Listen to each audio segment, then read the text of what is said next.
everybody, how's it going? Marcos Viegas, Fight Up TV, being joined with Sebastian Fundora, who is defending his titles against Keith Thurman, coming up October 25th in Las Vegas, Nevada. Sebastian, man, how we doing? You're on a roll. Momentum like crazy. I would say confidence sky high coming into this Keith Thurman fight. Yeah, we've been working well. These past 2 years have been lots of learning, a lot of maturity. So we're more than ready for this fight. Yeah, man, this is just me observing. I feel like you're so much like you're such a different fighter now than maybe you were a year ago, year and a half ago. And like I mentioned, like just feel like more confidence, but like you belong. Like you feel like now you belong it, and now like you're manhandling opponents now. What changed? What made the difference? Just training, maturity. We're getting older, 27 years old now. So everything's lining up for us. But when did that like click in? I think it's just maturity through years. The years of this sport. We're almost 10 years as a pro now. So maybe it took a little bit of time, but while we were growing, we were beating these guys too. So everything lined up well. Taking the focus back to this fight on October 25th against Keith Thurman, a very experienced opponent, but one in which you hold a lot of the physical advantages in this fight. How do you see this fight realistically, Sebastian, given the amount of success you've had like the last year? I think we have some good momentum. Keith Thurman is a great fighter. I think he's a Hall of Famer for sure, future Hall of Famer for sure. But we do plan on winning. Of course, defending our title, and whatever way it comes. But you'll see our hand raised October 25th. How do you like see the approach of the fight? Like, do you, because of what you did against Tim and what you've been saying, like, hey, I'm 27, I've grown into my man strength, I'm just a lot bigger. Like, do you expect to just come at him and just really walk him down, or is it something where you want to show something a little bit different in this fight? You have to tune in for that one. You have to tune in Ah, for that one. But it's gonna be a good fight. It's gonna be a good fight. Keith has a lot more experience than Tim. It's a different fighter, but we'll be ready for whatever he brings. yeah, looking at Keith, he hasn't been very active. Excuse me, these last few years. He had that result against Brock Jarvis in Australia, but other than that, we haven't seen much of him. How much do you think that's going to play a factor in the fight? I, we haven't seen him on TV. We haven't seen him, but who knows how he's been training, if he's been training the whole time. Uh, I expect the Thurman that beat Danny Garcia, the best Thurman. So, if he doesn't bring it out, that's on him. But I do expect the best Thurman to come out that night. Okay, given that, then the best Thurman is known as a vicious knockout power puncher. Given that, then I would imagine you want to stay away from the guy's punch, right? But of course, I mean, this is boxing. You got to be smart. But just like he will be coming at his best, we'll be coming at our best. Do you think it goes all 12, Sebastian, realistically? I don't think so. Yeah. Yeah. A lot of people are thinking that.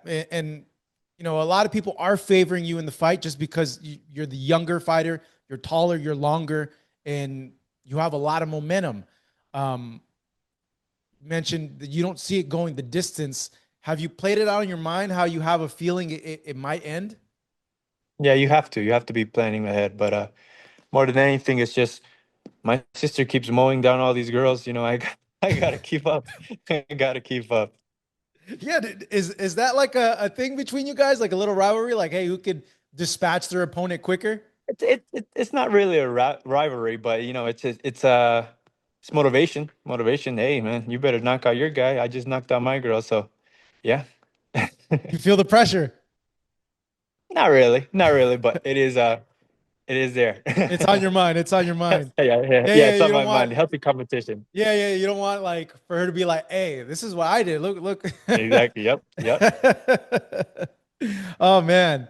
Um, Keith has mentioned that he feels that like his experience will carry him through in this fight. You are a younger fighter, but you've been active. Like when it comes to fighting a fighter that has more experience, like how do you prepare for that, Sebastian? Or what do you do like in camp to kind of like compensate for that? I prepare myself as I do for every fight because you could say Sue had more experienced than me, being his father, being a undisputed champion as well, or all these other things. All these guys have all these advantages. Just like they can say that I'm the bigger guy, I'm the taller guy, I should win just because of that. It just depends on how you come out, how you use your brain, how you use your mind, and I think that's how it depends. But we're more than ready for whatever he brings. I don't think the experience is really going to be a problem. It's worthy mentioning, but I don't think it's going to be a problem for me. To you, Sebastian, do you see him as like the hardest opponent you have faced to this date? I don't think so. You But don't think so? he's a big name, very, very big name. So we have to give the flowers to him because he definitely is a great fighter. Why don't you think he's the most dangerous or the hardest opponent to date?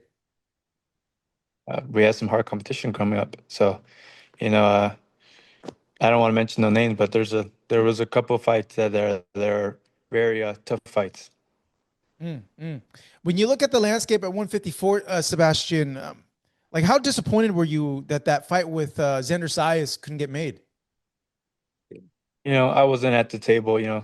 Uh, they were mentioning things. Oh, look, we fought Booker, and he was the number 4, number 5 for the WBO, and that was supposed to be the defense for the WBO because no one was mandatory at the time. But as soon as that fight happened, they mandated that Zayas fight. So it's like I thought we just defended this title for them. So they had their own plans. I guess that was the plan from the beginning too. I remember after being sued the first time, they wanted us to fight Crawford 2 months later. And our nose was still swollen. They didn't, no care for the fighter. So they have their own ideas or whatever. The WBO, it is what it is. Mm. It is what it is. You know, one goal for every fighter is to be undisputed. I would imagine that is your goal. You're going to collect all the titles from all the fighters in this division. Right now, with having a taste of that, it kind of Soured it a takes it little bit. away, takes that idea away. Mm. I'll fight all these guys. I will fight all these guys. But when it comes to those titles, I'm just fine with the WBC. I'm Yeah. fine with that. It's just the Yeah. politics that you didn't like them Yeah. mandating things and so quickly. Yeah. Very, very distasteful. Mm, mm. So then, with that being said, then Sebastian, is it in your mind to move up to 160 in the next year and a half, 2 years? We have all these great names at 54. Who do you have at 160, really? I mean, you have a couple guys, but I think 154 is very packed right now. Yeah, no, it is. But I was just kind of thinking if you kind of don't want to put up with the politics of the sanctioning bodies, you could keep defending, or I don't know if it was a goal of yours to be, another weight division world champion. Oh, I think we'll move up when we're comfortable. Right now, very, very comfortable at 154 still. So, you know, we'll just keep going until we can't. Well, for you, Sebastian, like 5 years from now, what would you have liked to have accomplished in boxing? Honestly, and this is the truth for me. I feel like I accomplished everything I wanted in this sport. I'm happy where I'm at. I could just finish my career after this fight, and I'll be happy. Everything now is extra. So, you know, 5 years from now, tomorrow, I could still. It's still the same thing. We all accomplished our thing. My sister is accomplishing even more things. I feel those are wins for the family already. So you asked me if I want to become undisputed. We practically did, right? My sister became undisputed. I already became unified champion as well. So all these things are all now extra. One guy that we're not sure is going to go back down 154 is Terrence Crawford. I know you mentioned him just a little bit earlier. I think this fight that he had with Canelo surprised a lot of people. Just your reaction to it, Sebastian. Were you surprised, and what were your thoughts? I can't say I was surprised. I didn't favor him, but I wasn't surprised I beat him, and he beat him that way. I'll box him. Looked spectacular that night. But who knows if he comes down? I heard his coach say that he's going to stay at 168 and defend the titles at 168. So whatever, I wish him the best. I met him a couple times. Great guy. So you know, Yeah, congratulations to Crawford. I was wondering too, like if you've been seeing Crawford's fights and kind of trying to pick things up because you think maybe eventually you guys will have to fight at some point if he goes back down to 54. If he comes down, but I don't think he's coming down to 154 ever again. So even if he comes down to 160, we'll see, we'll see, because he's getting older as well too. There's a he's already hit the top of the top. We'll see what he does, what other moves he does, but you know, it's again, I wish him well, wish him the best. To you, Sebastian, what's the fight outside of this? Because I know you're focused for this, and I know this might be a hard question to ask you because you fighters get so hyper focused on fights. But who's like, what's the marquee fight in your opinion, Sebastian, at 154? Like one where like you can't leave the division or you can't not stop your career until you fight this other person at 154. Well, I don't think like that. That's the thing, you know. I think a lot of fighters don't think like that. Maybe they have that one. If you have like, I guess maybe a Canelo in your weight class for for money wise, but I don't know. We don't really have that guy. I think I'm the top guy in the division, so come and fight me. I don't really have anybody in mind that I would really, really want to punch in the face. Hey, to your credit, man, I've spoken to a lot of fighters in your division, and they've all said that they feel that you're the guy at 154 pounds. I definitely think so. I definitely think so. And it's just a random question, man. Obviously you're like 6'7", known as the Towering Inferno. When did you get like your growth spurt? Like how, like were you always like the tallest kid growing up? Yeah, yeah. I was maybe middle school. I got to like 6'2", 6'1". Oh Jesus, like 12 years Yeah, old. yeah, yeah, 13, 12, yeah, something like that. And then I was already taller than the teachers, so Oh man, how was that? yeah, yeah, I was a normal kid, just taller than everybody else, but I remember the teachers looking up to me, but that's about it. I'd imagine everybody wanted to pick you for basketball, right? Of course, but the thing is, I don't know how to play. Really? Mhm. Yeah. I mean, I could dribble a ball, but that's as far as it goes, you know.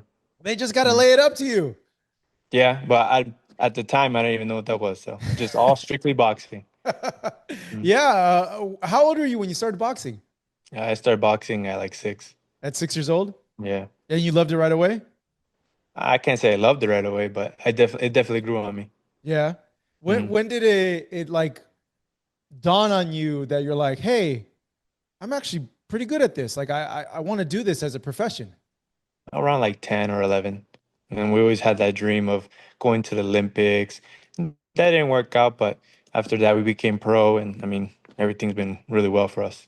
What was it like at 10 that like was there like a certain moment? Was it like after a sparring or like after a talk that like you decided on it?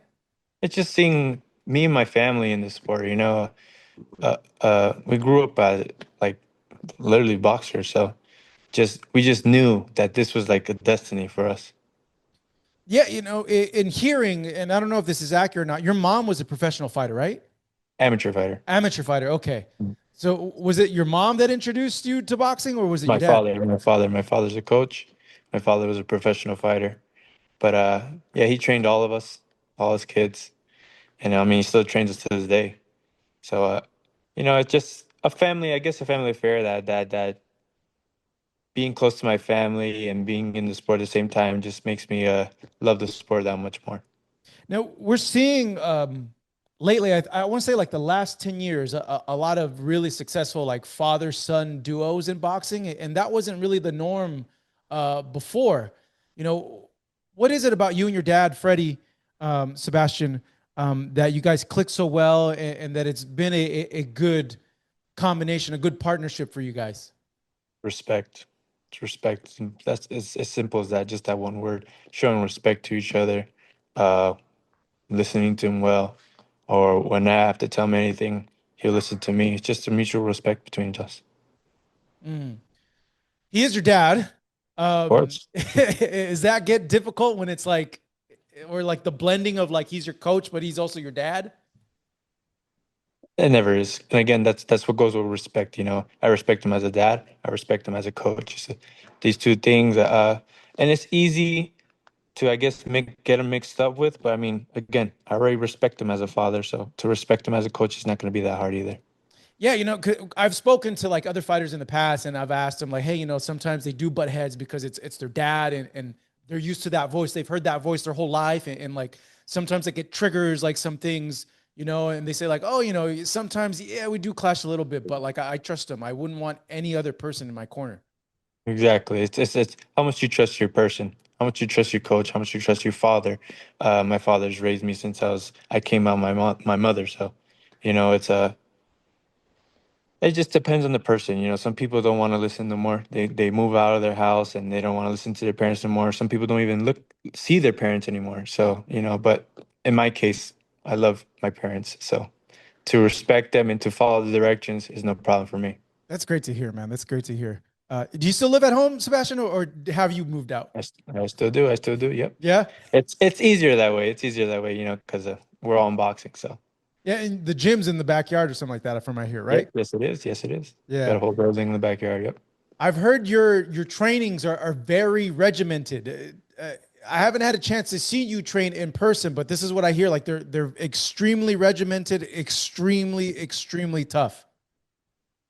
Yeah, it's not easy, very not easy, but we have a schedule and my father has a strict program and you know, not for the weak.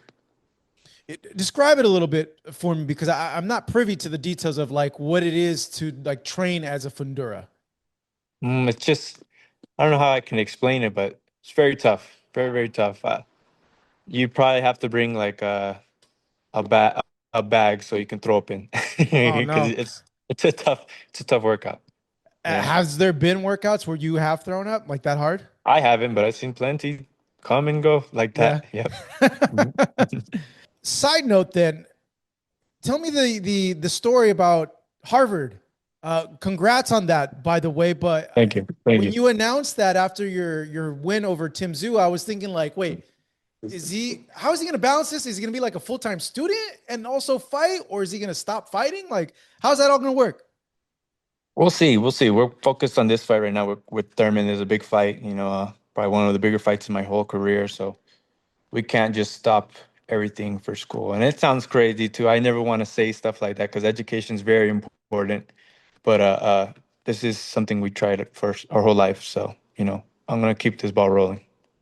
Okay, when do you start? I haven't started yet. Oh, you haven't started yet. Again, I can't You start can't. yet. but you are going to go for engineering, right? Yes, yes. That's freaking awesome, man. How what gave you the idea to do that? Is it something that you've always wanted to do? Not really. It's just what I always wanted to do. I'm doing now, boxing. But it's just opportunities present themselves, and hey, why not try them out? And yeah, but getting into Harvard is like really hard, Sebastian. That's an Is it is it accomplishment in is it itself. isn't boxing becoming a world champion really hard? These It things are is. they once I guess once you get to that level, things become normal. I guess, and that sounds kind of cocky, but it's the truth. You get to that level. It's like they're asking me a couple interviews before. They're asking me, "How's it feel to fight at MGM?" It's nice, but this is my third time fighting, and I'm headlining there, but I headlined there before. I headlined this place. It's the normal now. I'm very grateful. I'm very, very grateful. But these things are becoming the norm now. And so see, this is what I noticed. Just me thinking, observing, like you're so much more confident of yourself. Like you're so much more sure of yourself now. Yes, of course. And again, that comes with maturity. You get older and you recognize these things and these things become familiar. Yeah, I just want to get just details on the Harvard thing because I think that it's just really interesting and just I know you're gonna get a degree in engineering if that's what you're gonna try to do over there, right? That's the plan. Yes. Yeah. And like do you foresee yourself being an engineer like after like the boxing chapter's gone? Who knows? Who knows? Because there's uh, we're very comfortable right now, and I know. I guess sky's the limit, right? Who knows? Who knows? Whatever Sebastian wants to do in 5 years, that's probably the question you should ask me. In 5 years, what does he what does he want to do? That would be 2030, man. That seems so far away, but it's not. Yeah, yeah.